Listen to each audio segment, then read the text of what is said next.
ठीक है, तो ये क्वेश्चन था, इस क्वेश्चन को अपने को सॉल्व करना है। क्वेश्चन क्या है, an ideal monoatomic gas is taken through process as shown in diagram, then find C, अपने को सी का वैल्यू फाइंड करना है। तो देखिए बच्चों लोग, इस वाले डायग्राम को देख के हम लोग बता सकते हैं, डायग्राम को देख के बता सकते हैं ये कर्व क्या बोल रहा है। कर्व बोल रहा है कि P और 1/t के बीच का कर्व है and this is straight line passing through origin. तो ऐसा जब भी केस होता है तो हम क्या बोल सकते हैं, P is proportional to 1/t, P is proportional to 1/t, ऐसा हम लोग बोल सकते हैं। और बच्चों जब ऐसा हम लोग बोलेंगे तो फिर फर्दर t इधर है तो उधर का मल्टीप्लाई में चला जाएगा, P into T equal to क्या आ जाएगा, कांस्टेंट। अब प्रेशर और टेम्परेचर का रिलेशन चाहिए। पिछले बार किसका रिलेशन चाहिए था, पिछले बार बच्चों प्रेशर और वॉल्यूम का रिलेशन चाहिए था, इस बार प्रेशर एंड टेम्परेचर का रिलेशन चाहिए। ठीक है, तो चलिए देखिए, बहुत सारे फॉर्मूले मैं आपको लिखाया हूं, ऐसा तो आपको याद होना चाहिए। तो प्रेशर और टेम्परेचर के बीच में क्या रिलेशन है, 1p⁻1 minus gamma into T gamma equals to constant, ये रिलेशन है, p⁻1 minus gamma into T gamma equals to constant. Polytropic में p⁻1 minus m p⁻1 minus m into T equals to constant. ठीक है, तो यहां पे आते हैं, थोड़ा सा वेट कर लीजिए।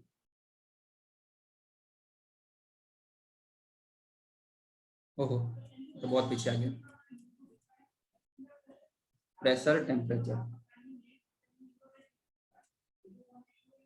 ये वाला बच्चों थोड़ा सा इस ग्राफ में गलती है। ये वाला ग्राफ जो था ना वो ऐसा है, ऐसा लिख लीजिए, this is between volume and 1 by temperature, volume and 1 by temperature.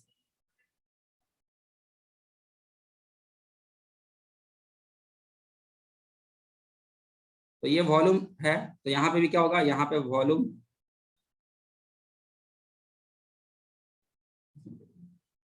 तो ये पूरा पूरा मिटा देता हूँ।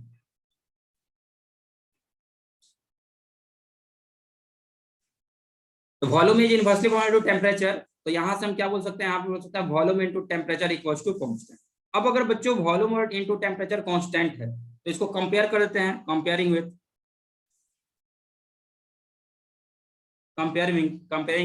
वॉल्यूम और टेम्परेचर के बीच का रिलेशन क्या होता है, तो वॉल्यूम टेम्परेचर के बीच का रिलेशन होता है v⁻m⁻1 into T equals to constant. जब इसे कंपेयर करेंगे तो t⁻1 v⁻1 and v⁻1 minus m, तो दोनों कंपेयर कर देंगे, m-1 इक्वल्स टू 1। तो यहाँ से m का वैल्यू कितना हो जाएगा, 1 + 1 2। अब m का वैल्यू बच्चों अपने को 2 मिल गया, m का वैल्यू अगर 2 मिल गया तो c इक्वल्स क्या होता है, c equals to cv plus r divide by 1 minus m, यही रिलेशन था ना, c equals to cv plus r divide by 1 minus m। अब ये गैस कैसा है, गैस है मोनोएटॉमिक, मोनोएटॉमिक गैस के लिए, मोनोएटॉमिक गैस के लिए cv कितना हो जाएगा, cv equals to fr/2 for monoatomic gas, this will be equal to 3r/2, ये cv का वैल्यू हो जाएगा मोनोएटॉमिक गैस के लिए। अब इसमें वैल्यूज रखते हैं, इसमें वैल्यूज रखते हैं, ये कितना हो जाएगा, cv का value 3r/2 plus r divide by 1 minus m का वैल्यू कितना है, m का वैल्यू 2 है, ये कितना हो जाएगा, this will be equal to 3r/2 minus 1 - 2 कितना हो जाएगा, -1 हो जाएगा, तो माइनस r, मतलब इसका वैल्यू कितना हो जाएगा, LCM will be 2, 3r minus r will be equal to 2r/2 और r। आपका आंसर कितना होगा यहाँ पे बच्चों, मोलर स्पेसिफिक हीट कैपेसिटी कितना होगा, तो molar specific heat capacity will be equal to, देखो कैलकुलेशन में कहीं कुछ गलती नहीं हुआ है, 3r/2, 1 + m। बोलिए बोलिए बोलिए सर r/2 होगा, यहाँ पे r/2 होगा, this will be your answer. चलिए बहुत बढ़िया, क्लियर है सभी को, हाँ या ना बता देंगे बच्चे। Yes sir. अगला क्वेश्चन देखो, क्वेश्चन प्रैक्टिस करते चलो, ऐसे ऐसे क्वेश्चन सीखोगे तो बहुत कुछ सिखाएगा आपको। अगला question, an ideal gas equation follow relation, an ideal gas equation follows relation, an ideal gas equation follows relation v equals to a/t², v equals to a/t²। इस वाले रिलेशन को आइडियल गैस इक्वेशन फॉलो कर रहा है, where a equals to constant, ये क्या है बच्चों, a है constant, where a equals to constant, then calculate molar specific heat capacity, ठीक है, a कांस्टेंट है तो इसका molar specific heat capacity calculate करना है। देखिए रिलेशन दिया हुआ है ये वाला, v इक्वल्स टू a/t², यहां से हम क्या बोल सकते हैं, यहां से हम बोल सकते हैं v into t² equals to constant, क्योंकि a भी ऑलरेडी क्या था, a भी तो कांस्टेंट ही था। अब अपने पास जो टेम्परेचर एंड वॉल्यूम का रिलेशन है, जो टेम्परेचर एंड वॉल्यूम का रिलेशन है वो क्या है, वो रिलेशन है T V raise to M minus one equal to constant. अपने पास ये वाला रिलेशन है, यहाँ पे टी का पावर 2 है, यहाँ पे टी का पावर 1 है। तो पहले क्या कीजिए, पहले इसको टी का पावर 1 में कन्वर्ट कीजिए। तो दोनों तरफ स्क्वायर रूट ले लेते हैं, दोनों तरफ स्क्वायर रूट ले लेते हैं। तो कितना जगह V raise to 1/2 into T equal to constant. Everyone हाँ या ना? हमने बस इसको अंडर रूट कर दिया दोनों तरफ। एवरीवन? Yes sir. दोनों तरफ बस अंडर रूट किया है बच्चों। अंडर रूट मतलब पावर 1/2। तो ये हो गया। क्या अब इसको हम कंपेयर कर सकते हैं? हाँ, अब इसको हम कंपेयर कर सकते हैं, क्योंकि अब यहाँ पे भी टी का पावर 1 है, यहाँ पे भी टी का पावर 1 है, यहाँ पे भी का पावर 1/2 है, यहाँ पे भी का पावर m-1 है। तो यहाँ पे बोल सकते हैं m-1 equals to 1/2। This implies m equals to 1/2 plus 1 and this will be equal to 3/2। m का वैल्यू अपने को मिल गया, m का वैल्यू मिल गया तो c का वैल्यू तो बहुत आसानी से कैलकुलेट कर सकते हैं। C V plus R divided by 1 minus M. अब वर्क कर लीजिए, ये कितना हो जाएगा? This will be equal to C V plus R divided by 1 minus M. कितना है? एम है 3/2। तो 3/2 माइनस 3 कितना हो जाएगा? 2 माइनस 3 माइनस 1/2। 2 ऊपर चला जाएगा तो कितना हो जाएगा? इक्वल टू सी भी माइनस 2r। ओके, हाँ या ना? Yes sir. Very good. चलिए, तो ये क्वेश्चन हो गया। एक और क्वेश्चन लिखिए, एक और बहुत अच्छा क्वेश्चन है। वन मोर क्वेश्चन लिखिए। N ideal gas equation follows relation, an ideal gas equation follows relation, an ideal gas equation follows relation V into P square equals to constant. An ideal gas equation follows relation V into P square equals to constant. On increasing volume, on increasing volume to 4 times initial volume, on increasing volume to 4 times initial volume, what will be effect on, what will be effect on? सबसे पहले temperature, second pressure, third is pressure temperature graph will be, pressure temperature graph will be, pressure temperature graph will be क्या होगा? इसमें 4 option इसमें आपको दे दिया है। Option straight line, option B दिया हुआ है पैराबोला, ऑप्शन सी दिया हुआ है हाइपरबोला। ठीक है, ये 3 क्वेश्चंस हैं बच्चों। इसमें क्या बोल रहा है? इनिशियल वॉल्यूम को अगर भी रख रहे हैं तो फाइनल वॉल्यूम को क्या कर रहे हैं? 4 भी कर रहे हैं। बोला है रिलेशन, ये वाला रिलेशन फॉलो हो रहा है। फॉलो कौन सा रिलेशन कर रहा है? ये वाला रिलेशन फॉलो कर रहा है। और इनिशियल वॉल्यूम जो भी है उसके 4 गुना फाइनल वॉल्यूम कर देंगे तो टेम्परेचर पे क्या फर्क पड़ेगा, प्रेशर पे क्या फर्क पड़ेगा, और इसका प्रेशर टेम्परेचर ग्राफ कैसा होगा। तो चलिए इसको सोल्व करते हैं। गैस कैसा है बच्चों? गैस कैसा है? तो क्वेश्चन ऑलरेडी बोल रहा है गैस आइडियल है।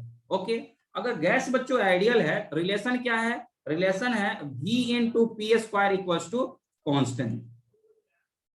V into P square constant है। अगर फर्स्ट क्वेश्चन की बात करेंगे, V इनिशियल कितना है? V है। V फाइनल कितना है? 4 V है। यानी वॉल्यूम को हम इंक्रीज कर रहे हैं। अपने से पूछ रहा है फर्स्ट क्वेश्चन में पूछ रहा है इसका इफेक्ट टेम्परेचर पे क्या पड़ेगा। तो अगर T इनिशियल को हम T मानते हैं तो T फाइनल कितना होगा, ये अपने को फाइंड करना है। चलिए फाइंड करते हैं। सिंस ये आइडियल गैस है और अपने को वॉल्यूम टेम्परेचर रिलेशन चाहिए, तो इस वॉल्यूम प्रेशर रिलेशन को वॉल्यूम टेम्परेचर में कन्वर्ट करेंगे। कैसे कन्वर्ट करेंगे? We know that PV equals to nRT। Volume pressure है, वॉल्यूम टेम्परेचर चाहिए, मतलब प्रेशर को हटाना पड़ेगा और यहाँ पे टेम्परेचर को लाना पड़ेगा। तो प्रेशर तुम कितना हो जाओगे? तो ये बोला मैं हो जाऊंगा nRT/V। ओके बच्चों, तो प्रेशर की जगह पे वाला वैल्यू रखते हैं। रिलेशन क्या था? VP square equals to K। Pressure की जगह पे हम ये वाला वैल्यू रखेंगे nRT/V। तो V इंटू nRT/V का square equals to K। Okay, क्या हो जाएगा? ये V into n square into R square into T square by V square equals to K। तुम भी कांस्टेंट। ठीक है, तो ये कितना हो जाएगा? नीचे -2 है, ऊपर जाके नीचे +2 है, ऊपर जाके -2 हो जाएगा। तो this will be equal to T square into V equals to constant, और you can say T1 square V1 equals to T2 square V2। ये अपने पास रिलेशन आ गया। सर V का पावर -1 ही होगा। हाँ v का पावर -1 होगा, v का पावर -1 होगा। ओके ओके, कैलकुलेशन मिस्टेक मत करना बच्चों तुम लोग ज्यादा, मेरे से बहुत ज्यादा होता है कैलकुलेशन मिस्टेक। मैं कॉन्सेप्ट वगैरह सब कुछ सिखा दे रहा हूँ, कैलकुलेशन पे आपको थोड़ा खुद से फोकस करना पड़ेगा। जब आप क्वेश्चन प्रैक्टिस कीजिएगा तो कैलकुलेशन में मिस्टेक अपने आप इंप्रूव होगा। चलिए देख लीजिए यहाँ पे क्या हो जाएगा, यहाँ पे हो जाएगा T square by V equal to constant. तो हम क्या बोल सकते हैं, T1 square by V1 equal to T2 square by V2। अब चलिए T1 का वैल्यू कितना है T का स्क्वायर, V1 का वैल्यू कितना है V, T2 का वैल्यू अपने को फाइंड करना है, V2 का वैल्यू कितना है 4V, V से V का क्या हो गया झगड़ा। अब तुम इधर चले आओ, तुम इधर आ जाओ, तो 4 times T square equal to V2 का स्क्वायर, अपने को V2 चाहिए ना, तो V2 कितना हो जाएगा under root 4 times T square, तो this will be equal to 2T। यानी टेम्परेचर पे क्या इफेक्ट पड़ेगा बच्चों इस वाले क्वेश्चन में, temperature will become twice of initial. Temperature क्या हो जाएगा, टेम्परेचर विल बिकम ट्वाइस। सबको समझ में आया क्या, एवरीवन हाँ या ना, फर्स्ट वाला part raise your hand, very good. Second बात है प्रेशर पे क्या फर्क पड़ेगा, तो प्रेशर पे क्या फर्क पड़ेगा, देखिए वॉल्यूम इनिशियल भी था, फाइनल वॉल्यूम 4 भी था, ऑलरेडी वॉल्यूम प्रेशर रिलेशन दिया हुआ है Vp square equal to constant, तो इसमें तो मेहनत ही नहीं करना। तो सेकंड वाला क्या बोल रहा है, Vp square equal to constant, अपने से पूछ रहा है प्रेशर पे क्या फर्क पड़ेगा, इनिशियल वॉल्यूम कितना है V, फाइनल वॉल्यूम कितना है 4V। इनिशियल प्रेशर कितना हमने ले लिया P, फाइनल प्रेशर अपने को फाइंड करना है। चलिए रिलेशन दिया हुआ है Vp square equal to constant, तो मतलब क्या हुआ V1 P1 square equal to V2 P2 square, ये रिलेशन हो गया। V1 तुम कितना हो, V1 बोला मैं V हूं, P1 तुम कितना हो, P1 बोला मैं P हूं, तो V into P square equal to V2 तुम कितना हो, देखो बच्चों V2 का वैल्यू कितना है 4V है, इनटू P2 अपने को फाइंड करना है, अगेन V से V का क्या हो गया झगड़ा हो गया, तो यहाँ पे क्या हो जाएगा, यहाँ पे हो जाएगा P2 का स्क्वायर इक्वल टू मल्टीप्लाई में इधर का डिवाइड हो जाएगा P स्क्वायर बाई 4, और P2 will be equal to under root P square by 4 and this will be equal to P by 2। यानी प्रेशर क्या हो जाएगा, pressure will become half, pressure क्या हो जाएगा बच्चों, pressure will become half.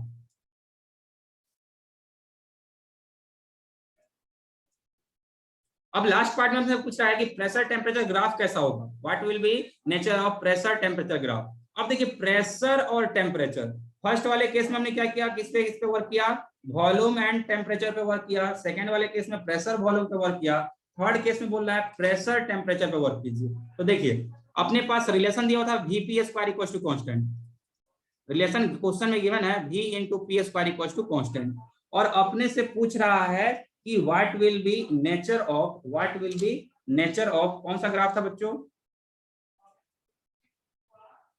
Pressure temperature graph. अच्छा what will be nature of pressure temperature graph, यानी प्रेशर टेम्परेचर का रिलेशन अपने को चाहिए, इन दोनों का रिलेशन चाहिए। तो अपने पास ऑलरेडी प्रेशर है, वॉल्यूम को हटा के टेम्परेचर लगाना पड़ेगा, पीवी तुम कितना होते हो, पीवी बोला मैं होता हूँ nRT, वॉल्यूम तुम कितना हो जाओगे, तो ये बोला मैं हो जाऊंगा nRT बाई पी, बहुत बढ़िया, वॉल्यूम को जगह पे लाके वाला वैल्यू रखते हैं, तो nRT by P into P square equal to constant, तुम भी कांस्टेंट तो ये क्या हो जाएगा temperature into pressure equal to constant. और आप क्या बोल सकते हैं, pressure is inversely proportional to temperature, तो अगर इनवर्सली प्रोपोर्शनल है तो ग्राफ विल बी हाइपरबोला, ओहो तुम टेम्परेचर हो, वॉल्यूम लिख दिया गलती से, ग्राफ विल बी हाइपरबोला, क्या बोला हाइपरबोला। सही बच्चे बताएंगे, यहाँ तक क्लियर है सबको, हाँ या ना, raise your hand everyone, very good very good. अब चलिए क्या, जो मैं आपको असाइनमेंट भेजा हूं ना बच्चों, अब उस पर आप वर्क करना चालू कर सकते हैं। Next topic is efficiency of cyclic process. बच्चों 20 मिनट और पढ़ाऊंगा, तो थोड़ा सा कोऑपरेट कर दीजिए, अगर अभी 20 मिनट हम लोग पढ़ेंगे तो कल एक्स्ट्रा लेक्चर लेने की जरूरत नहीं पड़े। देखिए एफिशिएंसी ऑफ साइक्लिक प्रोसेस, देखिए साइक्लिक प्रोसेस का क्या क्या एफिशिएंसी होता है, ठीक है। तो देखिए पहले बात करेंगे लास्ट वाला मैथ फिर से दिखाइए, लास्ट वाला नोट करना है क्या, हाँ लिखिए, हाँ सर। डोंट वरी, मैं असाइनमेंट इसका पीडीएफ भेज दूंगा, उसके बाद में कंप्लीट कर लीजिएगा, स्पेस छोड़ दीजिए अभी। देखिए एफिशिएंसी ऑफ साइक्लिक प्रोसेस, सबसे पहले इसमें बात करेंगे बच्चों हीट इंजन की। हीट इंजन की बात करेंगे। अब हीट इंजन क्या होता है? हीट इंजन एक ऐसा डिवाइस होता है जो कि क्या करता है, हीट लेता है, कुछ वर्क करता है। हीट कहां से लेगा? तो हीट जहां से लेगा वो, उसको हम बोलेंगे सोर्स। जहां से वो हीट लेगा उसको हम बोलेंगे सोर्स। मानते हैं सोर्स जो है सो T1 केल्विन टेम्परेचर पे। इससे क्या किया, इससे हीट इंजन ने क्या किया, कुछ अमाउंट ऑफ हीट लिया, क्यों रिसीव किया, दिस इज इनपुट हीट। अब इस हीट के कारण उसने क्या किया, इस हीट के कारण उसने कुछ ना कुछ वर्क किया, और वर्क करने के बाद रिमेनिंग हीट को क्या किया, रिमेनिंग हीट को रिजेक्ट कर दिया, किसके पास, सराउंडिंग के पास या सिंक के पास। तो सराउंडिंग को ये बच्चों हम क्या बोलते हैं, सिंक बोलते हैं। Sink is at temperature T2 kelvin. मानते हैं कि इसने Q2 अमाउंट का हीट क्या किया, रिजेक्ट किया। Q1 इसने रिसीव किया, Q2 रिजेक्ट किया। अब मान लो ये एक हीट इंजन था, इससे अपने को कुछ ना कुछ काम करवाना था, ठीक है। तो इसको हमने Q1 हीट दिया, उसने वर्क किया, और Q2 हीट को क्या किया, रिजेक्ट किया। तो यहाँ पे वर्क इक्वल टू कितना हो जाएगा, work equal to Q1 minus Q2। W equal to कितना हो जाएगा, Q1 माइनस Q2। क्योंकि बाकी जैसे मान लो कि आपने दिया, आपका कोई छोटा भाई है या कोई दोस्त है या कोई भी है, उसको इसने दिया, आपने दिया क्या, 100 रुपीज, कि भाई ये 100 रुपया ले और जाके ये सभी सामान तुम दुकान से खरीद के लाओ। तो ये दुकान पे गया बंदा, वहां सामान खरीदा, और आपके घर पे जब रिटर्न आया, आपको सामान के साथ साथ 20 रुपया और रिटर्न कर दिया। मतलब आपने सामान कितना खरीदा है, इसने सामान कितना का आपने मंगाया है, कितना जाएगा, 80 रुपीज का। वैसे ही इसको Q1 हीट दिए थे, इसने वर्क किया, और Q2 हीट को क्या किया, रिजेक्ट कर दिया। यानी वर्क कितना हुआ है, वर्क हुआ है Q1 बाई माइनस Q। अब बच्चों क्वेश्चन हमेशा आएगा किसमें, इफिशियंसी में। तो याद रखिए efficiency of heat engine, efficiency of heat engine will be equal to कितना। तो इफिशियंसी होता है बच्चों आउटपुट बाय इनपुट। तो हमने आउटपुट, अपने को क्या मिला है, आउटपुट तो वर्क मिला है, और इनपुट हमने क्या किया था, इनपुट हमने Q1 हिट किया था, आउटपुट कितना था, आउटपुट था Q1 minus Q2 divided by Q1। तो यहां से अपने को इफिशियंसी का फॉर्मूला मिल जाएगा, and this will be equal to Q1 by Q1 minus Q2 और 1 माइनस Q2 बाई Q1। ठीक है, तो आपको याद रखना है इफिशियंसी इक्वल टू कितना हो जाएगा, 1 minus Q2 by Q1। Okay everyone, हाँ या ना? Yes sir. दूसरा पॉइंट Yes, याद sir. रखिए, परसेंटेज इफिशियंसी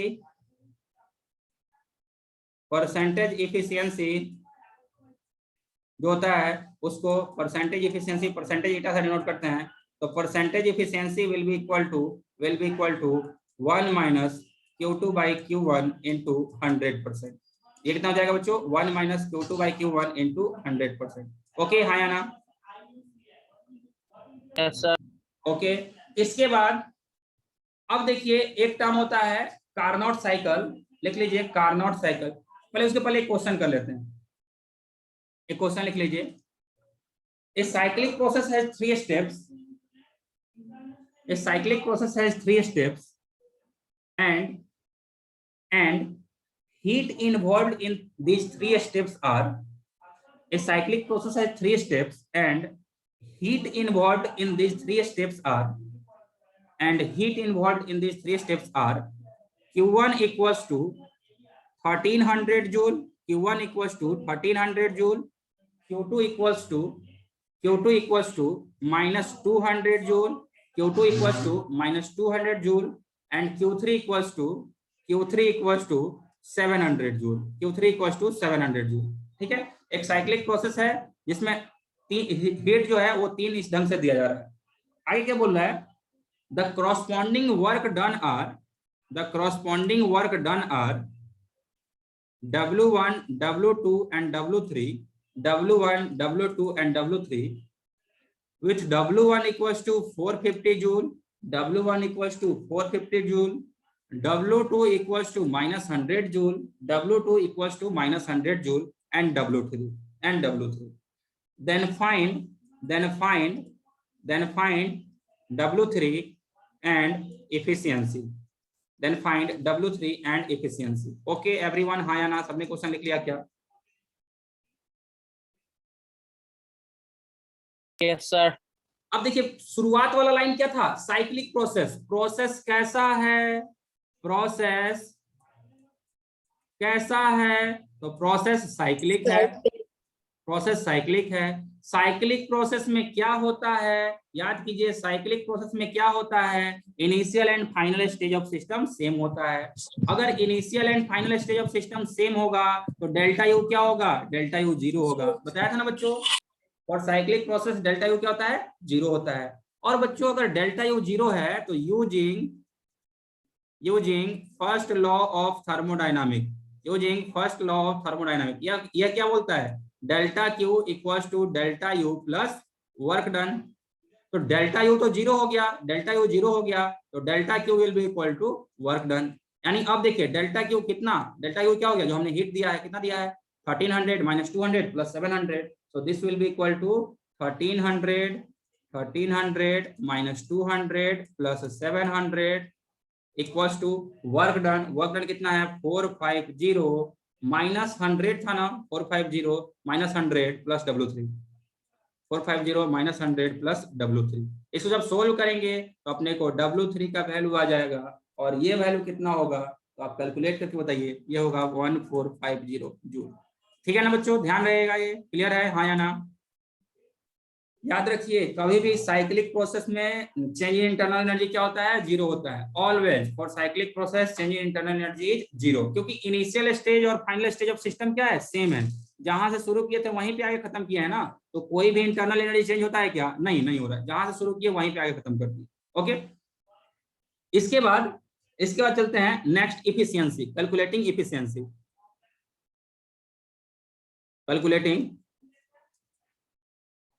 इफिशियंसी, यानी ईटा की हम बात कर रहे हैं, इफिशियंसी कैलकुलेट कर रहे हैं। ठीक है, तो देखिए इफिशियंसी क्या होता है बच्चों, इफिशियंसी होता है work done by heat supplied. कहीं पे भी आपको इफिशियंसी फाइंड करना हो पूरे फिजिक्स में कहीं पे भी, तो इफिशियंसी क्या होता है, आउटपुट बाय इनपुट। आपको आउटपुट क्या मिला है और आपने इनपुट क्या क्या वहां पे अप्लाई किया था, इन दोनों के रेशियो क्या बोलेंगे, इफिशियंसी बोलेंगे। तो वर्क कितना हुआ है बच्चों, वर्क हुआ है +450 माइनस 100 एंड +1450। ये आपका क्या था, ये आपका बच्चों टोटल वर्क था। और हीट कितना सप्लाई किया गया है, देखिए ध्यान से, हीट हमने सप्लाई किया है 1300 प्लस 700 एंड माइनस 200। तो याद रखिएगा जब मैं आपको हीट का साइन कन्वेंशन पढ़ा रहा था तो वहां पे क्या लिखाया था, if heat is supplied to system then it is positive, and if heat is rejected by system then it is negative. तो सप्लाइड हीट कौन कौन सा है, ये वाला हीट सप्लाइड है और ये वाला हीट सप्लाइड है। This is rejected heat from system, ठीक है। तो रिजेक्टेड हीट तो क्या हो गया, सराउंडिंग को दे रहा है वो वाला हीट हो गया। तो इनपुट कौन कौन सा हो गया, ये दोनों इनपुट है। तो यहाँ पे जब भी नीचे रखेंगे, नीचे जब हीट सप्लाइड में रखेंगे तो यहाँ पे सिर्फ Q1 और Q3 रखेंगे। Q1 कितना था, Q1 था 1300 और Q3 कितना था, Q3 था 700।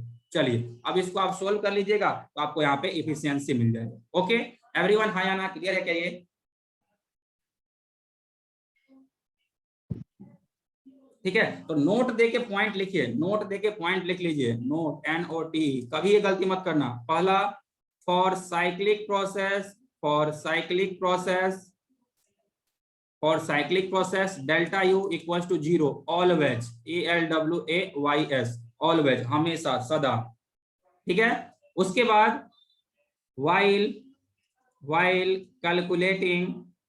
calculating efficiency always take heat supplied to system, always take heat supplied to system। Efficiency calculate करने वक्त हमेशा हीट सप्लाइड टू सिस्टम ही लीजिए, दैट इज पॉजिटिव हीट। वहां पे नेगेटिव हीट को लेने की अपने को जरूरत नहीं है। ओके, ये 2 पॉइंट ध्यान रखिएगा। और तीसरा एक और लास्ट जो टॉपिक बच गया, 2 मिनट का टॉपिक है, बस उसको आप लिख लीजिए, that is Carnot cycle.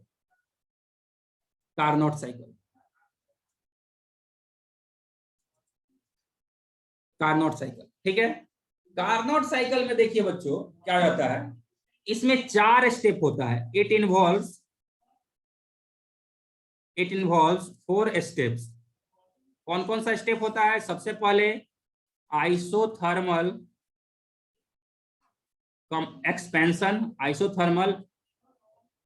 Expansion, दूसरा होता है एडियाबेटिक एक्सपेंशन, तीसरा होता है आइसोथर्मल कंप्रेशन एंड चौथा होता है एडियाबेटिक कंप्रेशन। ये भी क्या है? ये भी साइक्लिक प्रोसेस है। ये भी है बच्चों क्या? Cyclic process. इस साइक्लिक प्रोसेस में कितने स्टेप इन्वॉल्व है? 4 स्टेप इन्वॉल्व है। 4 स्टेप कौन कौन से इन्वॉल्व है देख लीजिए। तो अगर ये प्रेशर एक्सिस है, अगर ये वॉल्यूम एक्सिस है, यहां से स्टार्ट कर रहे हैं तो सबसे पहले आइसोथर्मल एक्सपेंशन होगा, उसके बाद एडियाबेटिक एक्सपेंशन होगा, उसके बाद आइसोथर्मल कंप्रेशन होगा और उसके बाद एडियाबेटिक कंप्रेशन। ठीक है, ये था isothermal adiabatic, isothermal adiabatic. Everyone hi ना? पहला स्टेप, दूसरा स्टेप, तीसरा स्टेप, चौथा स्टेप। अब इसमें आपको ध्यान रखना है सिर्फ और सिर्फ इतना, अगर कोई भी हीट इंजन कार्नोट इंजन है, अगर क्वेश्चन आपको ऐसा मिल रहा है कि this heat engine is a Carnot engine, तो वहां पे आप याद रखिएगा ये relation Q2/Q1 equals to T2/T1, Q2/Q1 equals to T2/T1। यानी ऊपर ही हम हीट इंजन में चल के यहाँ पे लिख देते हैं। जो हीट इंजन मैं आपको पढ़ाया हूं बच्चों, यहां पे ध्यान रखिएगा, इफ इट इज, दूसरे कलर से लिख रहा हूं, if it is working on Carnot cycle, then use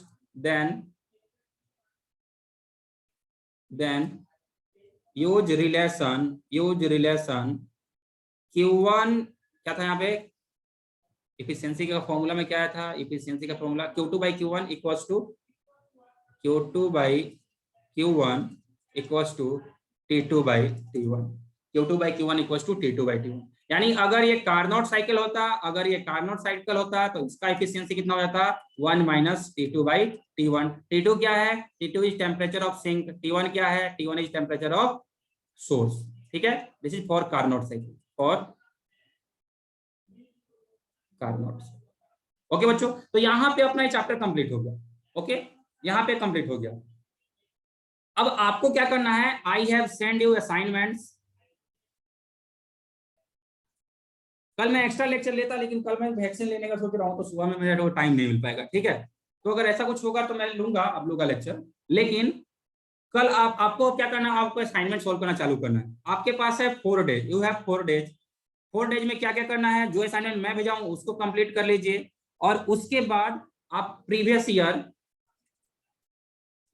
year NEET के क्वेश्चंस लगा लीजिए। ठीक है, आपके पास अगर प्रीवियस ईयर नीट के क्वेश्चन नहीं है तो बता दीजिएगा, मैं वो भी ग्रुप में सेंड कर दूंगा। ठीक है, प्रीवियस ईयर नीट के क्वेश्चंस भी मैं आपको सेंड कर दूंगा, उससे आपको आइडिया लग जाएगा किस तरह क्वेश्चन पूछे जा रहे हैं। जो असाइनमेंट मैं भेजा हूं बच्चों, उसमें कुछ क्वेश्चन जो है, कुछ क्वेश्चन कैलोरीमेट्री के हैं, तो उन सभी क्वेश्चंस को आप छोड़ दीजिएगा। अब आप पूछिएगा कि सर ये कैसे मालूम चलेगा कौन कौन से क्वेश्चन छोड़ने हैं?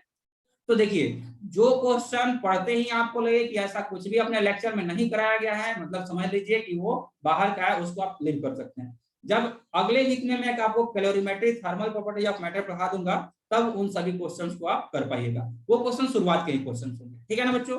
तो this is all for today, thank you very much for joining. इसके बाद मिलते हैं नेक्स्ट वीक में। मन लगा के पढ़िए, असाइनमेंट पूरा का पूरा सोल्व कीजिए। देखो, पूरा का पूरा सोल्व कर दोगे ना तो 2 या 3 क्वेश्चन जो यहाँ से आने वाले हैं, 2 या 3 क्वेश्चन वो कंफर्म हो जाएंगे। ठीक है ना?